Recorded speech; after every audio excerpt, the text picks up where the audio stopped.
11 दिवस आहे आणि या ठिकाणी भाविकांचा उत्साह पाहायला मिळतोय।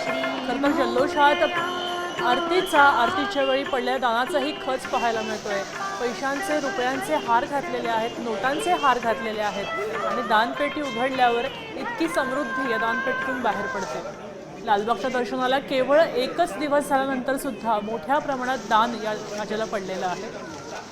लालबागचा राजा हा महान मानाचा राजा आहे। मुंबईत त्याचं महत्त्व फार मोठं आहे आणि लोक 24 तास रांगेत उभे राहून लालबागच्या राजाचं मुखदर्शन घेतात। दर्शनाची रांगही फार मोठी असते आणि आपण पाहू शकतोय की दानपेटी उघडलेली आहे। केवळ एका दिवसामध्ये लालबागच्या दानपेटीमध्ये मोठं दान पडल्याचं पाहायला मिळतंय। अनेक श्रद्धाळू भाविकांनी मोठ्या भक्तिभावानं इथे उपस्थिती लावली होती। आपल्यासोबत गिरीश कांबळे जोडले गेले, ते थेट लालबागच्या राजाजवळ आहेत।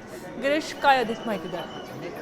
गणेशोत्सवात भाविकांची सर्वाधिक गर्दी ही लालबागच्या राजाच्या दर्शनाला होत असते आणि यावेळी भाविक आहेत ते लालबागच्या राजाला मोठ्या प्रमाणात दान अर्पण करत असतात आणि त्यानुसार गणेशोत्सव सुरुवात झाल्यावर दुसऱ्या दिवसापासून दान केलेल्या वस्तू निधीची मोजदाद आहे सुरू करण्यात आलेली आहे आणि आत्ताच काही वेळापूर्वी या ठिकाणी दानपेटी आहे ते उघडण्यात आलेले आणि यामध्ये आपण बघितलं तर नोटांचे माळ आहेत, डॉलरचे माळ आहेत, या ठिकाणी लोकांनी दान केलेलं आहे। ही मोजदाद बँक मोजण्यासाठी आहे ते बँक ऑफ महाराष्ट्राचे आणि याशिवाय जी महानगर बँकेचे कर्मचारी करणार आहेत।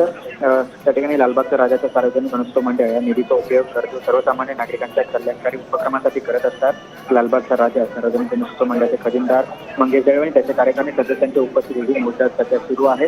या ठिकाणी सध्या तरी निधी जो दिलेला आहे, दान दिलेला आहे, त्याची त्या ठिकाणी सुरुवात करण्यात आलेली उघडण्यात आली आहे। थोड्या वेळाने चांदी आणि सोन्याचं जे अर्पण केलं जातं त्याचे देखील पेट्या आहेत ते ओपन केलं जाणार आहे। ते आपण दृश्य पाहिलं तर अनेकांनी त्यांच्या मन्नत असते ती मांडलेली असते। त्यांच्या या ठिकाणी त्या निमित्ताने पैसे असतील किंवा चांदीचे मोठे असतील हे दान करण्यात आलेले आहे। डॉलर्स आहेत, लग्नाच्या पत्रिका आहेत, वेगवेगळ्या बॅट असेल, सगळ्या गोष्टी आहेत त्या या ठिकाणी लालबागच्या राजाच्या चरणी अर्पण केलेल्या आहेत आणि त्याची मोजदाद म्हणजे ती सुरू करण्यात आलेली पारंपरिक दरवर्षीप्रमाणे या ठिकाणी आज देखील पहिल्या दिवशी जे दान केलेलं आहे त्याची दानपेटी आधारे ओपन करण्यात आलेलं आहे आणि आपण या संपूर्ण दृश्य पाहतोय की आपला लालबागचा राजा जो जगप्रसिद्ध आहे आणि त्यामुळे त्या ठिकाणी मोठ्या संख्येने या ठिकाणी निधी आहे तो जमा करण्यात आला। गेल्या वर्षी 42 लाखाहून अधिकचा निधी आहे, दान आहे ते पहिल्या दिवसाला